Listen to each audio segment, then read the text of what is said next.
यूं तो श्री कृष्ण का साम्राज्य सिर्फ इस धरती पर ही नहीं बल्कि हर मनुष्य के दिल में है। लेकिन आज हम आपको कृष्ण के उस अदृश्य साम्राज्य के दर्शन कराने वाले हैं जो धरती की सतह पर नहीं बल्कि समुद्र की गहराइयों की रेत में लिपटा है। जहां कभी श्री कृष्ण ने अपनी सत्ता की शुरुआत की थी, जहां का कण कण कृष्ण लीलाओं का साक्षी था, आज वहां सिर्फ समुद्र की लहरों का शोर सुनाई देता है। गोमती नदी और अरब सागर के संगम पर बसा विश्वास और इतिहास को जोड़ता ये नगर आज भी श्रद्धालुओं के लिए देवभूमि है।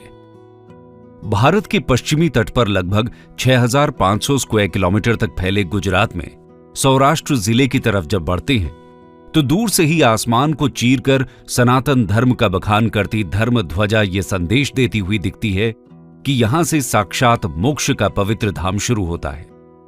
यहां से हिंदू धर्म का तप तीर्थ शुरू होता है और यहीं से शुरू होता है द्वारकाधीश का साम्राज्य, जिसका कुछ हिस्सा आज समुद्र की गहराइयों में कहीं गुमसा हो गया है।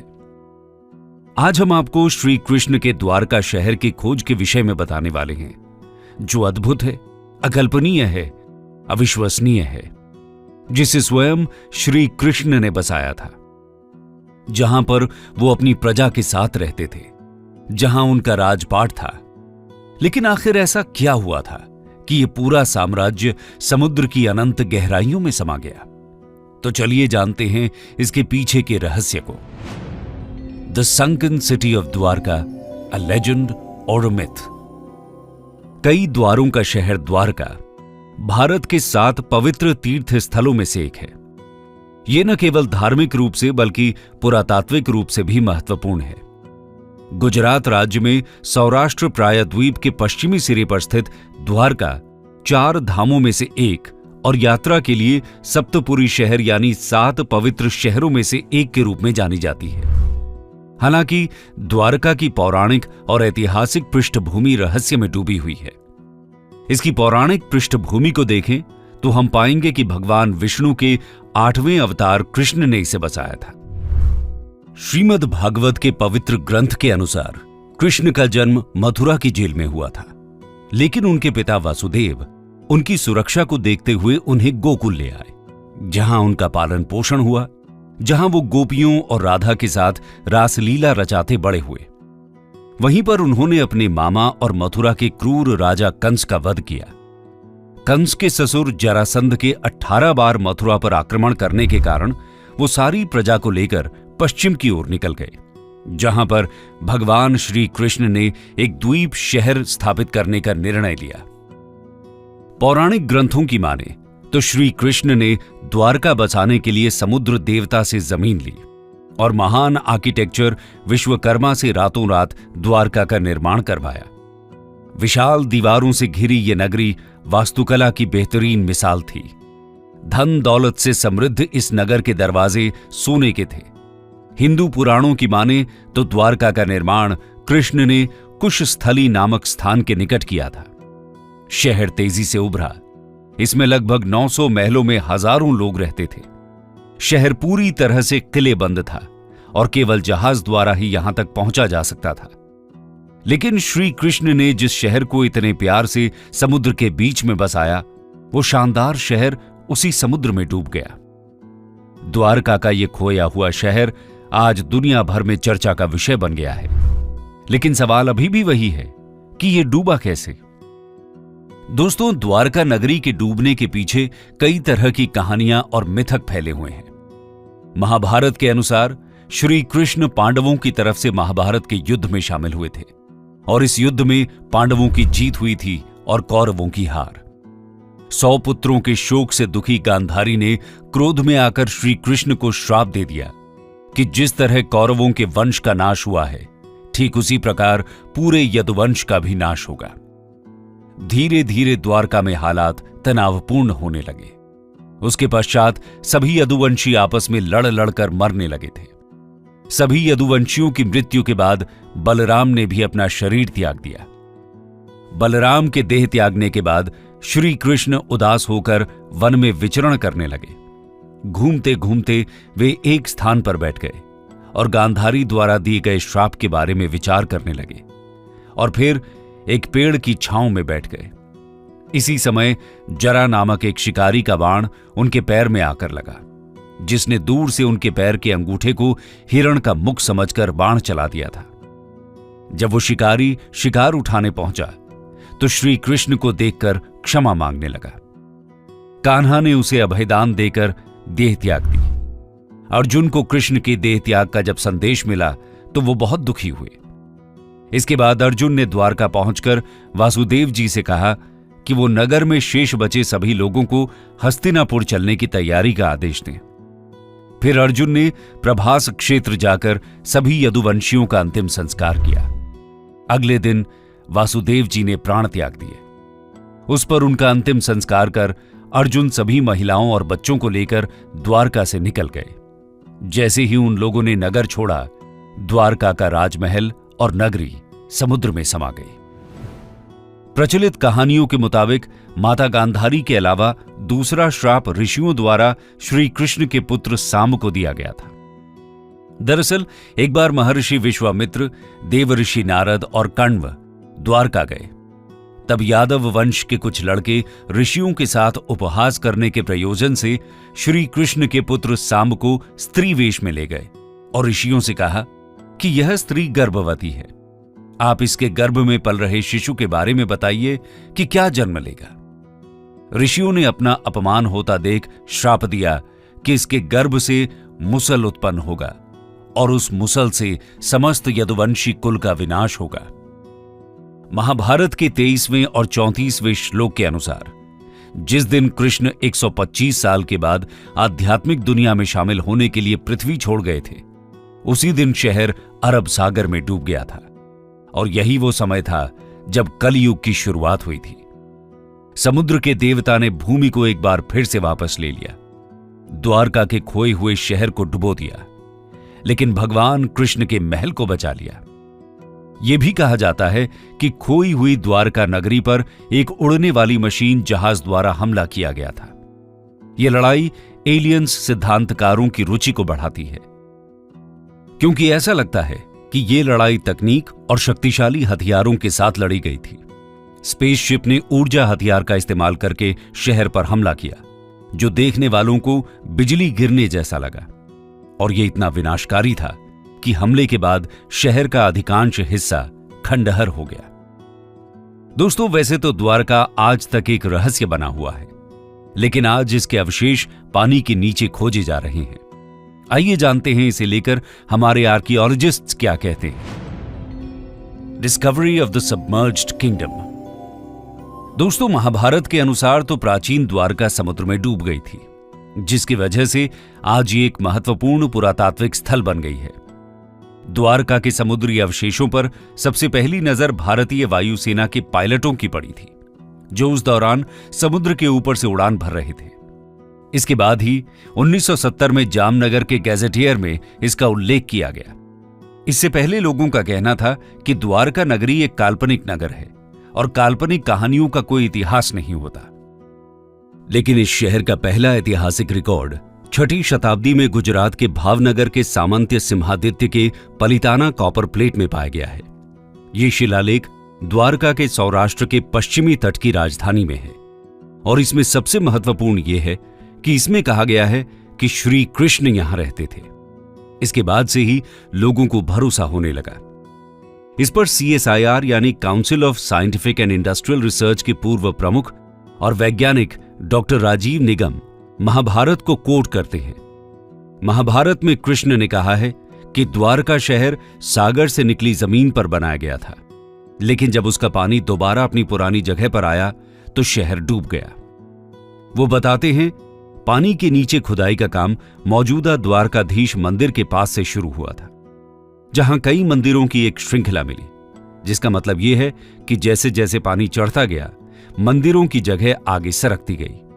इस अवलोकन ने भारत के चर्चित आर्कियोलॉजिस्ट डॉक्टर SR राव को आश्वस्त किया कि क्यों न समंदर के किनारे खुदाई की जाए, ताकि पता चल सके कि यहां इस डूबे हुए शहर के वास्तविक सबूत हैं या नहीं। इसके बाद साल 1979 में आर्कियोलॉजिस्ट डॉक्टर SR राव और उनकी टीम ने इसकी खोज शुरू की।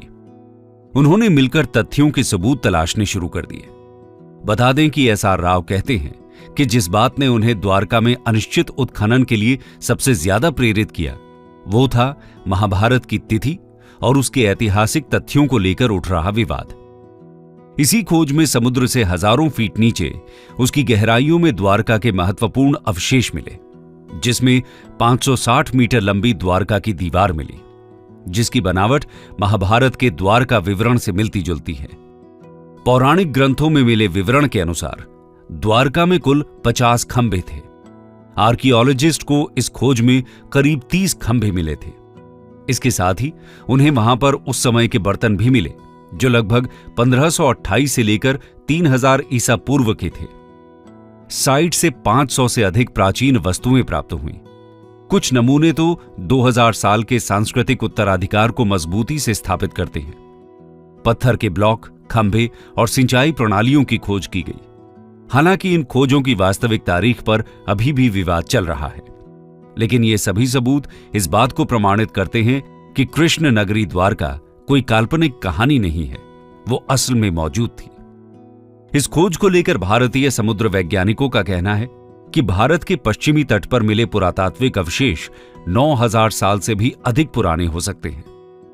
2005 में the archaeological survey of India द्वारा द्वारका नगरी की खोज फिर से आरंभ की गई। भगवान श्री कृष्ण की नगरी से जुड़े दावों और अनुमानों के वैज्ञानिक कसौटी पर कसने का समय आया साल 2007 में, जब कच्छ की खाड़ी के पास समुद्र तटीय क्षेत्र में पुरातत्व विशेषज्ञों ने नौसेना के गोताखोरों की मदद से समुद्र के भीतर उत्खनन कार्य किया और वहां पड़े चूना पत्थरों के खंडों को भी ढूंढ निकाला। भारतीय पुरातत्व सर्वेक्षण के समुद्री पुरातत्व विशेषज्ञों ने इन दुर्लभ नमूनों को देश विदेशों की पूरा प्रयोगशालाओं को भेजा। मिली जानकारी के मुताबिक ये नमूने सिंधु घाटी सभ्यता से कोई मेल नहीं खाते, लेकिन ये इतने प्राचीन थे कि सभी दंग रह गए। नौसेना के गोताखोरों ने 40,000 वर्ग मीटर के दायरे में ये उत्खनन किया और वहां पड़े भवनों के खंडों के नमूने एकत्र किए, जिन्हें आरंभिक तौर पर चूना पत्थर बताया गया था। पुरातत्व विशेषज्ञों ने बताया कि ये खंड बहुत ही विशाल और समृद्धशाली नगर और मंदिर के अवशेष हैं। भारतीय पुरातत्व सर्वेक्षण के निदेशक ए.के. सिन्हा के अनुसार द्वारका में समुद्र के भीतर ही नहीं बल्कि जमीन पर भी खुदाई की गई थी और 10 मीटर गहराई तक किए गए इस उत्खनन में सिक्के और कई कलाकृतियां भी प्राप्त हुई। डॉक्टर आलोक त्रिपाठी कहते हैं कि साल 2007 में विस्तृत खुदाई की गई है। मैं इस प्रोजेक्ट का निदेशक था। यहां हमें 10 मीटर की एक जगह में खंडहर मिले, जिन्हें समंदर ने तबाह कर दिया था। हमने तकरीबन 2 नॉटिकल मील गुणा 1 नॉटिकल मील इलाके का हाइड्रोग्राफिक सर्वे करवाया। इस इलाके के हाइड्रोग्राफिक सर्वे के डेटा से पता चलता है कि नदी का प्रवाह बदल रहा है। नौसेना के साथ चलाए गए इस तीसरे अभियान के शुरुआती नतीजों की जानकारी देते हुए भारतीय पुरातात्विक सर्वेक्षण के समुद्री पुरातात्विक विशेषज्ञों ने बताया कि इन दुर्लभ नमूनों को देश में ही नहीं बल्कि विदेश की प्रयोगशालाओं को भेजा गया और वहां से मिली जानकारी और कार्बन डेटिंग शोध के मुताबिक ये नमूने 9500 साल पुराने हैं। विदेशी वैज्ञानिक भी इस बात को जानकर हैरान थे। इन सैंपल्स को विदेशी प्रयोगशालाओं में भेजने का असली मकसद यही था कि इन पर किसी भी तरह का कोई शक न रहे। इस स्थान पर बड़ी संख्या में लंगर पाए गए, जिससे पता चलता है कि द्वारका एक ऐतिहासिक बंदरगाह था और उसने 15वीं से 18वीं शताब्दी तक भारतीय और अरबी क्षेत्रों के बीच व्यापारिक संपर्कों में भूमिका निभाई होगी। संस्कृत में द्वारका शब्द का अर्थ द्वार या दरवाजा है, जो संकेत देता है कि ये प्राचीन बंदरगाह शहर भारत आने वाले विदेशी नाविकों के लिए एक पहुंच बिंदु के रूप में कार्य करता होगा। पुरातत्वविद अब प्राचीन शहर की दीवारों की नींव की खोज के लिए पानी के नीचे खुदाई की तैयारी कर रहे हैं। भारतीय पुरातत्व सर्वेक्षण के निदेशक ए.के. सिन्हा के अनुसार द्वारका में समुद्र के भीतर ही नहीं बल्कि जमीन पर भी खुदाई की गई थी और 10 मीटर गहराई तक किए गए उस उत्खनन में सिक्के और कई कलाकृतियां भी मिली हैं। उन्होंने माना कि जमीन पर मिले अवशेषों की समुद्र में मिले अवशेषों से समानता मिलती है। इस विषय पर जानकारी देते हुए भारत के समुद्र तकनीकी विभाग के मंत्री रहे मुरली मनोहर जोशी ने बताया था कि ध्वनि चित्रों से मानव निर्मित शिल्प का पता तो चला ही है, साथ ही एक प्राचीन नदी का भी पता लगाया गया है जो 9 किलोमीटर तक लंबी है और इसके किनारे पर ही इस प्राचीन सभ्यता के अवशेष और शिल्प पाए गए हैं। समुद्र तल से जो शिल्प निकाले गए उनका भी कार्बन डेटिंग शोध किया गया, जिससे यह पता चला कि वो भी करीब 9000 साल पुराने हैं। ये शिल्प लकड़ियों के हैं और इसमें दरार पड़ने के चिन्ह हैं। मुरली मनोहर जोशी ने कहा कि उनके मंत्रालय ने इस खोज का अध्ययन करने के लिए एक दल बनाया था, जिसका काम इस खोज को आगे बढ़ाना और यह पता लगाना था कि इस इलाके के प्राचीन स्थानों से क्या संबंध है। दोस्तों, पुराणों और धर्म ग्रंथों में वर्णित प्राचीन द्वारका नगरी और उसके समुद्र में समा जाने से जुड़े रहस्यों का पता लगाने का कार्य पिछले कई सालों से रुका पड़ा था। Archaeologist A.K. सिन्हा ने कहा कि पानी में खोज के कार्यों के लिए बड़े आधारभूत संरचना की जरूरत है। प्राचीन द्वारका नगरी की खोज जैसी बड़ी परियोजना के लिए समुद्र में प्लेटफॉर्म और काफी एक्सपीरियंस वाले गोताखोरों की जरूरत होती है जो पानी में गहराई तक जा सके। द्वारका नगरी के समुद्र में समा जाने के रहस्य के बारे में पूछे जाने पर A.K. सिन्हा का कहना है कि द्वारका नगरी का एक बड़ा हिस्सा समुद्र में डूब गया था, लेकिन इसके कारण को लेकर पूरे दावे के साथ कुछ भी नहीं कहा जा सकता। द्वारका नगरी के नष्ट होने के मत पर कई सवाल उठते हैं। कोई कहता है कि यह कोई प्राकृतिक घटना का काम हो सकता है, लेकिन कुछ वैज्ञानिकों का कहना है कि 9000 साल पहले जब हिम युग समाप्त हुआ तो समुद्र का जल स्तर इस कदर बढ़ा कि उसमें देश दुनिया के कई बड़े शहर डूब गए। उन्हीं शहरों में से एक द्वारका भी था। एक सिद्धांत के अनुसार खोया हुआ द्वारका शहर लगभग 3500 साल पहले पुनः प्राप्त भूमि पर बनाया गया था और समुद्र का स्तर बढ़ने पर पानी में डूब गया था। वैज्ञानिक अध्ययनों से पता चला है कि 1000 ईस्वी में अपने वर्तमान स्तर तक पहुंचने से पहले क्षेत्र में समुद्र का स्तर कई बार बढ़ा और घटा है। समुद्र के स्तर में यह परिवर्तन भूवैज्ञानिक गड़बड़ी से लेकर तटीय कटाव तक किसी भी कारण से हो सकता है। हालांकि इस मामले पर आज भी शोध जारी है और अब तक जो भी सबूत मिले हैं उससे सिद्ध होता है कि यह एक असली घटना है। हमारे बीच एक और सबूत यह भी है कि महाभारत में जिन 35 शहरों के बारे में लिखा हुआ है वो आज भी हमारे बीच मौजूद हैं।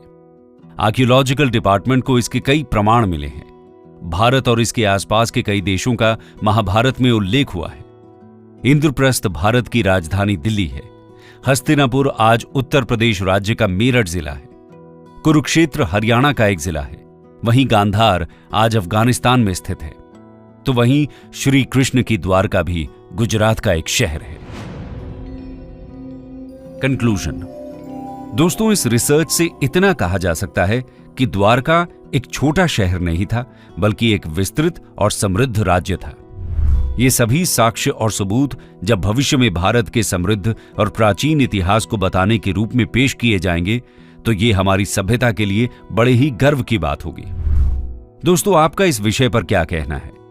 कृष्ण जीवन का सार सिखाते हैं, व्यर्थ की चिंता, व्यर्थ के डर से मुक्त करते हैं, भविष्य को छोड़ वर्तमान में जीने का पाठ सिखाते हैं, कर्म का सबसे बड़ा मर्म समझाते हैं। पर आज श्री कृष्ण के निशानियों के साक्षात दर्शन के लिए आवश्यक है कि समुद्र का मंथन एक बार और हो और जो शुरू किया जाए उसे निष्कर्ष तक पहुंचाया जाए।